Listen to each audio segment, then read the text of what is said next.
Hey all, so I just wanted to now step through. I made these assets years ago. They're just little 8-bit, actually I think they're 32-bit pixel art where, you know, they're tiny because they're only 32 by 32. And I'm going to bring them into my game and I'm going to put them on my object. So when you finish your Illustrator assignments, I would expect you to be able to export those elements as their own thing. So each button is a button. Each if you have like symbols or textures like that, then you know you would end up with. Let me look at my art. Let me look up sprite textures, pixel art. You would end up with, like, you know, everything as their own thing. If they're not perfect squares like mine, that's fine. You just use specific pixel sizes to match. So let's do it. I'm going to pop over to Unity here, and I'm going to add a new folder. I'm going to call it Art. And my Shift key is not working. I'm falling apart today. Create folder UI for user interface. I'm going to drag in some things. Let's give myself a little X. Boom. Let's give myself... Oh, where to go? Sprite textures, art, UI. And I'll add these two buttons. Boom. You'll notice that they look not quite right. And that's because they are not yet set to be sprites. They're set to be default texture imports, but I want them to be UI. So I'm going to change them to UI, and then I'm going to hit apply. Boom. So now they've all been applied. I can double click, I can look at them, I can appreciate them. I can go into their textures themselves. I could slice them should I want. So I could say sprite mode single or multiple. I believe, if I looked into it, I could recall how you set things to sliced. I don't need it to be that huge. I'll leave it, why not? That's saying when I save this to the library, which would then, when I build the game, it builds it out, what should these resolutions be? Because usually you have a really big resolution that's shrinking it down, but you know, I have a 32 by 32 image. Making it a 2048 by 2488 texture isn't really going to help anything, so it's probably worse than anything. Since I am an 8-bit style instead of Mitchell, I'm going to do, or actually instead of bilinear, I'm going to do point in the filter mode because I want the colors to be precise. I don't need it to do like any cute blurring or anything.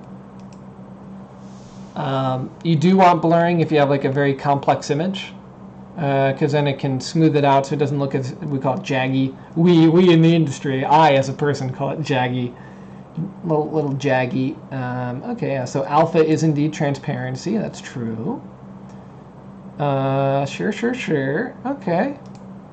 So I felt like this used to say sliced. I might have to set it to multiple and then say like is sliced somewhere, but I'm not going to worry about it for now because I do already have square elements I want to plop it in. This sliced would be a neat thing to show you, so I could have it, you know, actually slice itself up like that and be cute. But okay, so I'm going to go to my button here. I'm already in my prefab. And the button options is going to be a little UI sprite. I'm going to drag in orange button. Actually, yeah, orange button. I'm going to do orange button. Stop scrolling. Stop scrolling. Boom. Now I've got my orange button. Looking good. I don't really need it to say options. I could have a logo. Do I have a, I'm just checking my art asset pool over here. Do I have a little wrench? I don't have a little wrench. So I'm just going to make it go options and make it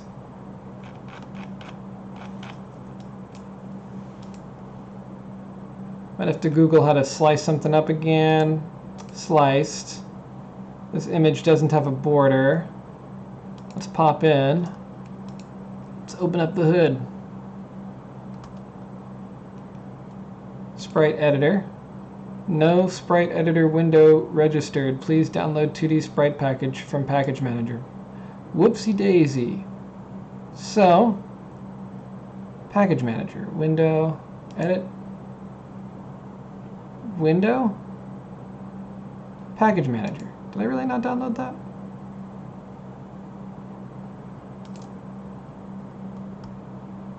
Unity UI.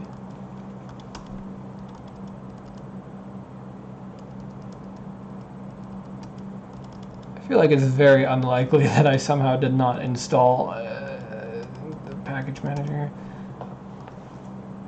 Now I'm going to Google around. Sprite Editor Unity not found.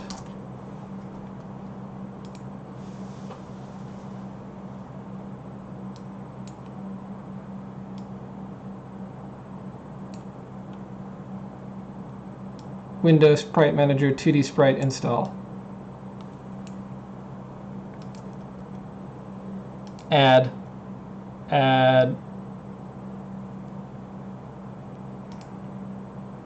Unity registry, 2D Sprite.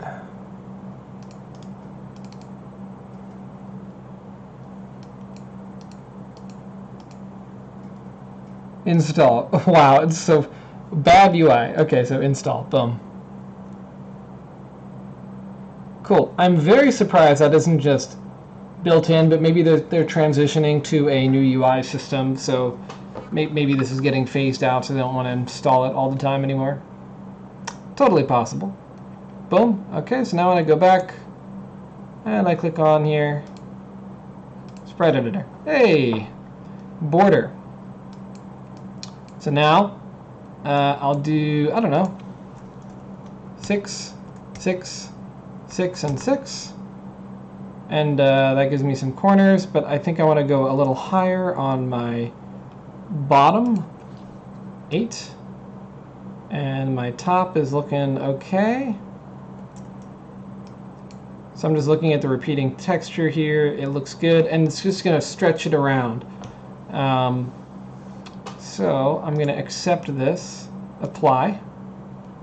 So now I should have properly sliced this guy out. Let's click on button. I'm going to set him to sliced. He is, cool. So now when I make him bigger, it doesn't stretch. It actually, see how it still looks, see how the corners aren't being stretched out? If it was not stretched, or if it was not sliced, then it would do this and it would look bad. That's why sliced is a handy thing to have. I want it to look a little beefier, so maybe I'll make, I think I make it, was it 0.5 or something? Can I even do decimals? Oh, I can. 0.1. Oh, that's looking so beefy. I do like beefies, but maybe not so beefy. That's looking pretty good. I just don't want it to be so tight that you can't appreciate the corners. Cool. So I've got my options, and now I can tell the options to be sized to the space. If you want a custom font, you download it and you plop it in where you want. So I'll have art create folder fonts, and I already know the font that I want because I have it in that handy dandy this thingamabob. Assets, art, fonts. Oh, missed my mark. Oh my gosh. Classic Justin. Okay. Upheaval is the font name. I'm popping it in here. You can use whatever font you want, whatever works for what you're doing, or whatever your Illustrator thing had. And notice that even if I had many buttons that all kind of looked like this, I only exported one image because I use an image multiple times. I'm saving space. Saving space. So I'm popping over to my button. I've got my Arial font, and yucky, I want it to look professional because I'm a professional bro. Do I want... I don't know the difference between the two. It's probably the file type. I probably offered two file types. I didn't actually look. .ttf and .otf. You artist people probably know the difference, but I only know that 2TF means true text file. I don't remember what OTF means or why I would ever want to use it over the other, so I'm just going to use the true text. And I'm going to size up my options to be a little beefier. Instead of, I think I had the auto size enabled. Font size, rich text, best fit is now on. Cool. And did I add a shadow to it? I didn't. Let me add a shadow. Shadow. Nice. Let's make my font color a little, I could do white with a black background, or I could do black with a white background. I don't know. I'm going to do white with a black background. Boom. And then my shadow that I added by hitting add component and then typed in shadow. Let's make it 5 and -5, -3, -2. Look at that. Don't that look good? Don't you feel good? Don't you look good? I don't like how my slice is looking down there, so I'm going to pop back over there. I don't know which setup you're going to have. Maybe you don't need to slice your textures. If you had a specific sized object, then you would just simply say, I want you to be 200 by 100, and then you'd be done. If you know that your texture is 200 by 100 and it looks good in scene, but I like to do things a little more procedural, and I like to have flexibility about how big my phrasing again, 2 labs in a row with phrasing. I like to have flexibility about the size and ratios of my art. That gives me a chance to make it look okay if I slice it. So I've got my options here. Oh, I wanted to go to the image, and I wanted to fix the Sprite Editor to the fact that I have a larger bottom than I do a top to like give it a depth type of feel. It gets exaggerated by me having an extra texture there. So let me change my border. Instead of 8, let me 6. Let's see what happens if I do all 6s. So I'm going to look at that button and hit apply. It's not even noticeable. Okay. Then I'm going to set it back to 8. Because 8, I know, like just looking at the texture, I see that I have a color tone change there. So I'm just going to leave it. Just leave it. Leave it, leave it, leave it, leave it.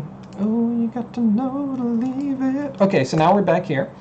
And since my functionality is already put in, when I press play, it should just work. Boom, works. And you can do that for everything. This was an image, and I could pop over to that to the options panel. I'll turn it on for now. I'll play your game. F. Okay, there. I'm going to take my BG overlay because it's the background overlay, and I'm not going to do anything because what I actually wanted was the foreground panel. I don't want to use background anymore. I want to use the blue panel. Maybe I wanted the background to be blue and not miss. Boom. Notice how it looks ugly and stretched and bleh? Well, if I hit sliced and I remember to slice it, Sprite Editor, and we'll do the same numbers, 6, 6, 6, 8. Looking good. Boom, and now I got a little background panel. Looks nice. Obviously, there's more of a button-y type of art, but whatever. If you made it in grayscale, then like if I made this button grayscale, then I could have multiplied a color over it and made it whatever color I want. But since now it's like blue and then I'm multiplying red over it, it doesn't make it pure red. So it's better to start off from like a white tone base image. So you can make whatever color you want, or like if the user is colorblind, you want to have the customization to be able to change all of your assets to be different colors depending on like modes that they set. So that's why sometimes it's nice to have grayscale buttons that you then color in real time. Anyway, so we've got that. And to make things match, you know, I don't think I need to do much with this button because, you know, it's just a button. But hey, I'll make it have a yellow option. I'll click on my button close. I'll put this on top of it. And if I really wanted, it looks like red times yellow is close enough. Because it is technically, it's orange, and I'm multiplying red over it, so it's not actually these pure colors. But to me, it looks pretty close. You know, obviously, in a real world, you would be making them to actually be the colors you want them to be, or making them grayscale and multiplying colors over them later. I'm going to go to my text here, center and center. I'm going to make them the font that we want. The font that we want. Oh man, that's looking nice and chippy. Chippy toony. Okay. Boom. Gonna turn this back off. Gonna hit play. Boom, boom. The other part of most of the tutorials you're gonna have, they'll have made other buttons in those tutorials. I invite you to place them in your scene, however it makes sense, depending on it. Like, oh, maybe they should go in the options menu that I have you open, or maybe they should go in on the actual game screen if there's like a health bar or something. I invite you to play around with fonts that you like, and I invite you to, if they had like text boxes and that type of thing, working the text boxes into the option screen in a nice way. I won't go into UI text fields yet, like UI, where is it? Am I crazy? Input field. Input fields are how you would eventually do text fields, because that's the system that lets you like click on it. Let me pop in. So now I can like click and type. However, in Unity, these work in a very kind of weird way, but you could edit the image to have a background, and then edit, I'll make it yellow just so you can see it, and then like go in, and if you want to play with it, but it's kind of a little finicky when you're like trying to place it and stuff, but I invite you to try. I invite you to try. But yeah, so now I could have a custom text field that I can actually interact with, and you could interact with on your phone if I had it turned on. Do I have you turned on? Oh, come on. Oh, come on. Huh?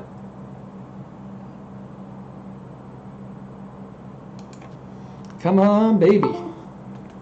I just want to type on it and show like, oh, look, I'm typing. Boom. Nothing.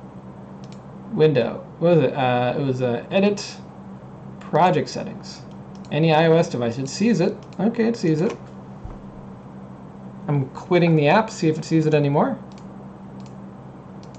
It still claims that it sees it, though I know it shouldn't. I'm going to open up Unity Remote 5. I might have to do a thing where I close and reopen. If I do, I'm not going to bother, but because you've seen it work before. Not going to bother. But yeah, then I could like click in and type and stuff. Obviously, this would probably be very small, and I'd want to make it a little bigger. Don't make things bigger just by scaling them up. That looks bad, right? Do it by doing stuff properly. Actually giving it like proper pixel widths and all that, like 320, 60. Make all the texts, including the placeholder.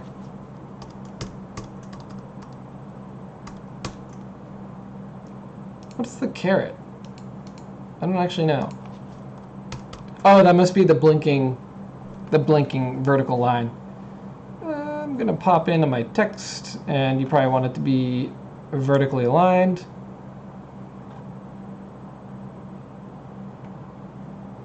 This one too, vertically aligned. Make it font size, I don't know, 20. Same for this. 20. So now when I press play, it should be a little more manageable. I doubled everything, yeah, a little more visible. Depends on what you want to do. I ain't gonna stop you. But yeah, so that's just kind of a primer of how to start working in those assets. And I invite you, whatever it is you made, to, in a group or on your own, start working it into this scene and see where you end up. I invite you to make it complicated. I invite you to make it cool. Have fun.